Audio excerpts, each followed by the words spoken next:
Hello. Today in Montreal we are reviewing Leica's 35mm Summilux-M 1.4.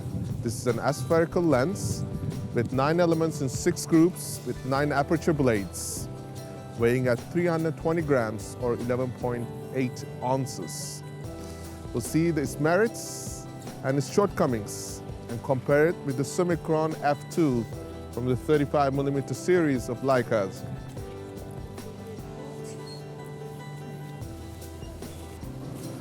The Summilux 35mm is perhaps one of the best lenses that was made in the 35mm focal length.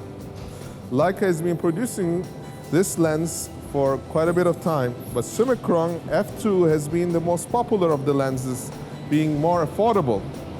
This one, being a little bigger, it has a blockage on the viewfinder, whereas the Summicron has less. But I prefer this one over the Summicron for a very good reason, which we'll mention in a bit.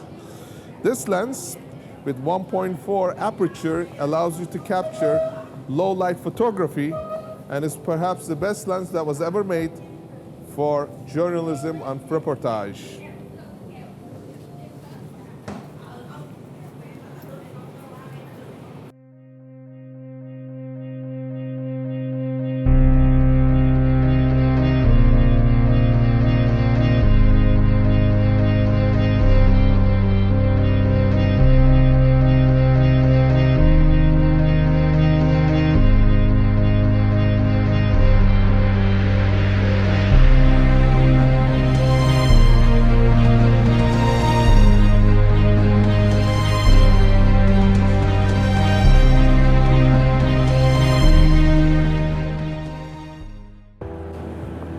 And we have the 35 Summilux 1.4, great for low light photography, as well as the bokeh. Bokeh is much better than the f2, because if you want to isolate the subject that you're photographing, this is incredible. And also, this is one lens not considered to be a wide angle or a telephoto, is probably the most suitable for doing street photography or reportage. That's one of the reasons why this lens is one of the most popular lenses in the Summilux line. There's 21mm, 24mm, and a 50mm, but if one were to buy one, 35mm would be probably the first choice.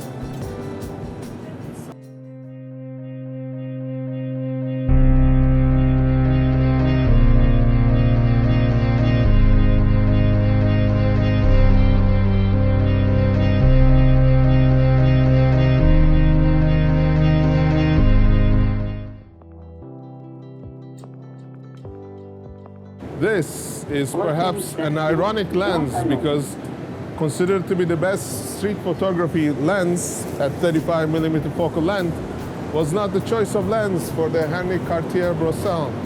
His choice was the 50mm, so is mine. Because with this, you get a good size view of the space around you, but for portraiture and for other applications, 50mm is perhaps still the best lens.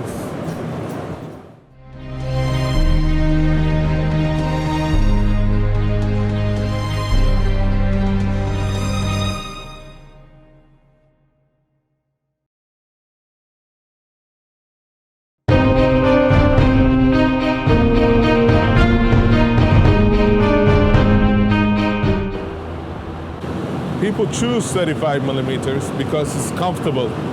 I call it the mediocrity lens because people are not brave enough to get close to their subjects by going wide angle, which gets you that in-the-face look.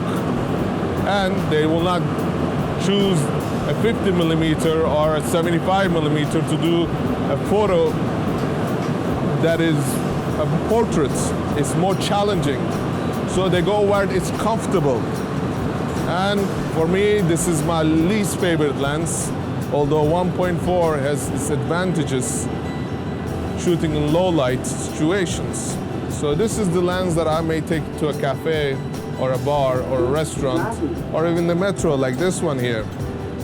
This is where you capture the people, and this is the picture that you will catch on the spur of the moment.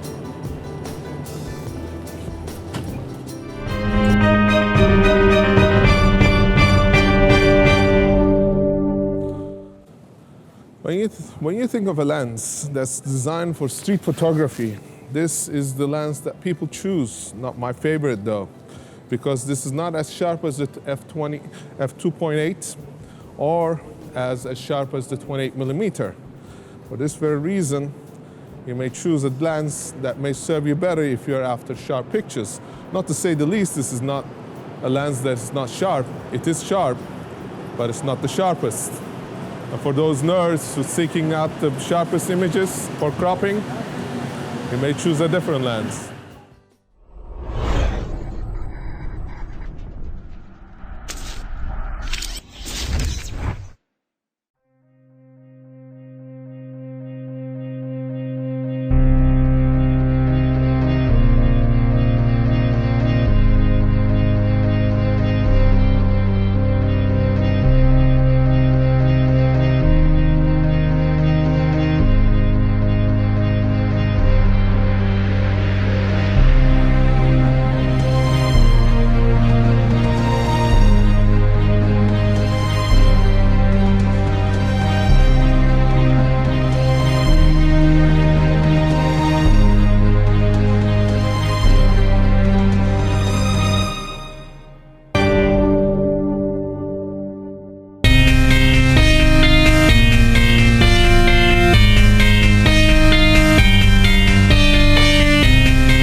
Concludes the review of Summilux 35mm f1.4.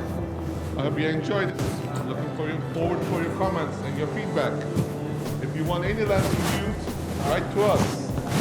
We shall put that lens under the microscope and check it out, because you will have the most independent review you can find online or otherwise.